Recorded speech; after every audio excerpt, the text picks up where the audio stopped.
बिस्मिल्लाहिर्रहमानिर्रहीम अस्सलामु अलैकुम वरहमतुल्लाहि वबरकातुहू। अल्लाहुम्मा सल्लि अला मोहम्मद व आले मोहम्मद। अज़ीज़ान मन, मेरे प्यारे दोस्तों, तीन चीज़ें ऐसी हैं जो फ़ना हो जाती हैं। जी हाँ, अगर आप जानना चाहते हैं कि आखिर वो तीन चीज़ें कौन सी हैं तो इस वीडियो को मुकम्मल ज़रूर देखें ताकि आपको पता चल सके कि आखिर वो तीन चीज़ें कौन सी हैं जो फ़ना हो जाती हैं।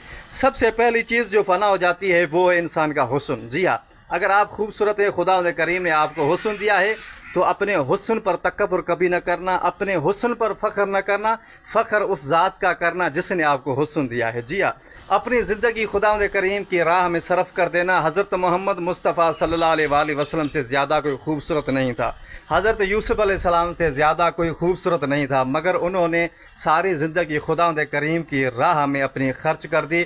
अपने इस हुस्न को इस्तेमाल करके गलत काम कभी भी नहीं करना, क्योंकि ये हुस्न आर्ज़ी है और एक ना एक दिन ये हुस्न आपका फ़ना हो जाएगा। और उसके बाद दूसरी चीज़ जो फ़ना हो जाती है, जी हाँ, वो है जवानी।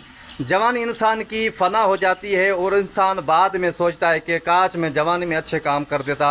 ये इंसान की जवानी ख़त्म हो जाती है, क्योंकि रवायात में है कि जवानी का एक सजदा और बुढ़ापे के 70 सजदे। जी हाँ, अगर आप जवानी में अल्लाह ताला की बारगाह में जाकर एक सजदा करते हो और बूढ़ा इंसान 70 सजदे करता है, 70 सजदों से अफजल एक सजदा है, तो खुदारा ऐसा ना हो कि जवानी आपकी गुजर जाए और बुढ़ापे में जब आपके जिस्म में ताकत न हो फिर आप अल्लाह की इबादत करो। अपनी जवानी को सही तरीके से इस्तेमाल करो, अपनी जवानी को गुनाहों से बचाओ, खुदा करीम की राह में अपनी जवानी को सर्फ करो। और उसके बाद तीसरी चीज़ जो फ़ना हो जाती है वो है पैसा, रोकड़ा। जी हाँ अज़ीज़ान मन, पैसा इंसान का फ़ना हो जाता है। कई बादशाहों को फ़कीर होते हुए देखा, क्योंकि उन्होंने तकब्बुर किया, उन्होंने पैसे को सब कुछ समझा।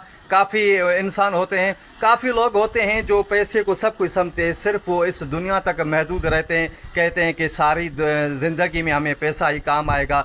मगर एक ना एक दिन जब ये दुनिया अब छोड़कर चले जाओगे और पैसा यहाँ पर छोड़कर चले जाओगे, फिर वही पैसा आपका इस दुनिया में रह जाएगा। क्या पता उस पैसे का कोई हलाल तरीके से इस्तेमाल करे या हराम तरीके से इस्तेमाल करे। तो पैसा भी एक फ़ना चीज़ है। कोशिश किया करो कि उसी पैसे को खुदा करीम की राह में खर्च करो ताकि आप इस दुनिया में भी कामयाब हो सकें और आखिरत में भी कामयाब हो सकें। वस्सलामु अलैकुम व रहमतुल्लाहि व बरकातुहू।